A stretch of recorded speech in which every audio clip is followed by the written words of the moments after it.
গ্রহণ করতে পারো না, তবে আমিও তোমায় ছেড়ে দেব না। বলিব আজ কুলের কথা, হাসিবে পুণ্য দেব সভা। এমন কি বলিবে তুমি মম কুলের কথা? আরে তুমিও তো কেমন সতী, কি বা তোমার হইল গতি রে, কি আহারে ও!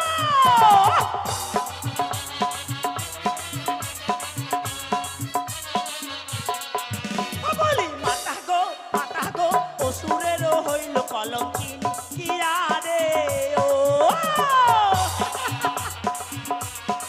ভুলে যেও না বিমাতা, ভুলে যেও না।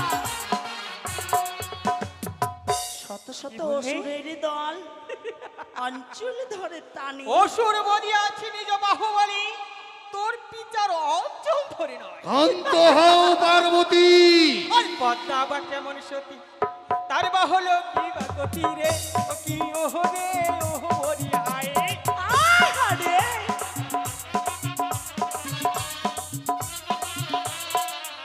ও কি ওহো রে হাসিল হোসেন করে কলম। একি!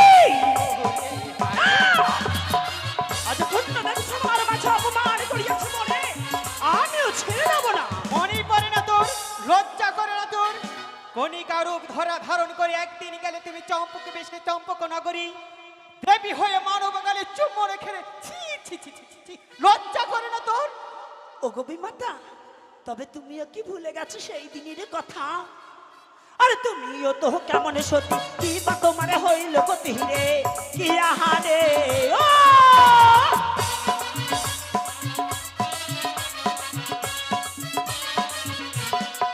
ও বলি মাতা গো ওহি রাবণ করল কলঙ্কিনী, কি আহারে ও!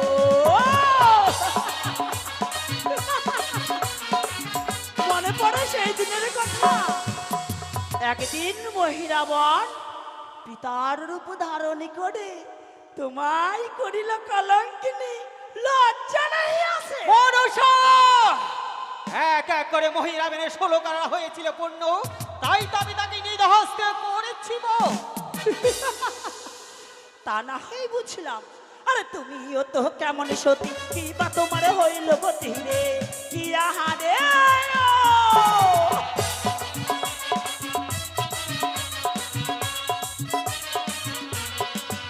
বলি মাতা গো পিতারে খাওয়াইলেন যে দুগ্ধ, কি আহারে ও! কি মাতা, মনে পড়েছে সেই দিনের কথা? মনে পড়ে আমার সেই দিনের কথা, যেই দিন সমুদ্র মন্থন করে ভীষ্ম সুদাপান করতে গিয়ে তোর পিতাপ করেছিল বিষপান, তাই তো তোর পিতার প্রাণ রক্ষার তরে মম স্তনে দুগ্ধ তোর পিতার মুখমণ্ডলে দিয়ে বাঁচাইছি তব পিতার উপর। কেমন নারী তুমি, নিজ স্বামীকে সন্তানের উপর ধারণ করে আত্মা সত্যি খাওয়াইলে মহামায়া। নিজের স্তনের দুধ। একটি নারী দিবসে 3টি রূপ করে ধারণ, কখনো বা তাকে দেখে পুত্র জ্ঞানী, কখনো বা তাকে দেখে সখা জ্ঞানী, কখনো বা দেখে তাকে পতি জ্ঞানী। তাই বুঝি? হ্যাঁ, সেও না হয় বুঝিলাম। এবার বলি, সহ্য করো, নিজের ক্রোধকে রক্ষা করো। আর তুমিও তো কেমন সত্যি, কি বা তোমার হইল গতি রে, কি আহারে ও!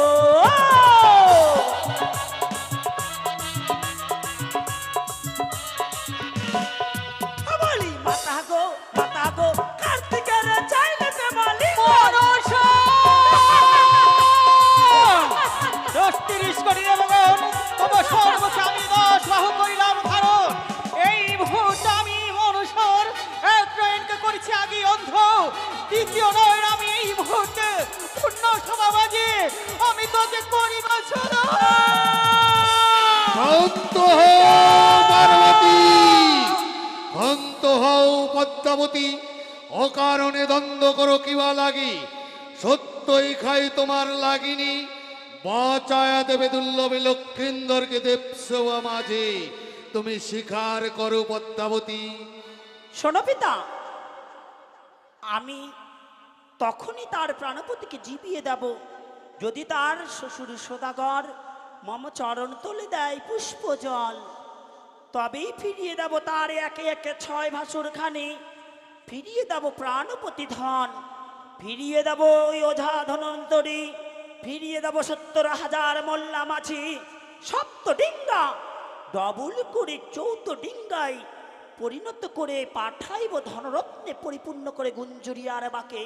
শুধু একটিবার ওই মানব চাঁদ মম চরণ তলে দেয় যদি পুষ্প জল। শোনো মা মনসা। পদ্মাবতী, তুমি মা হবে, মায়ের কর্তব্য করবে না, এ তুমি কেমন মা?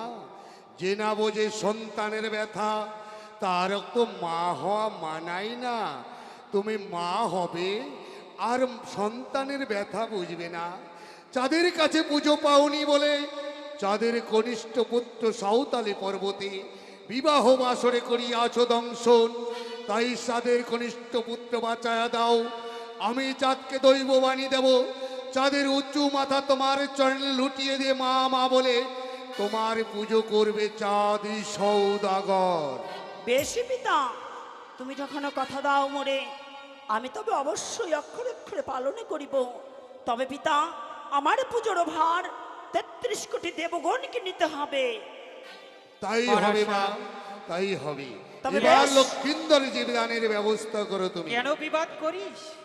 দে একটিবার তাকিয়ে দেখ দক্ষিণের প্রতি, ফিরিয়ে দে তার প্রাণপতি। মম ভক্ত চাঁদ সদাগরে আদেশ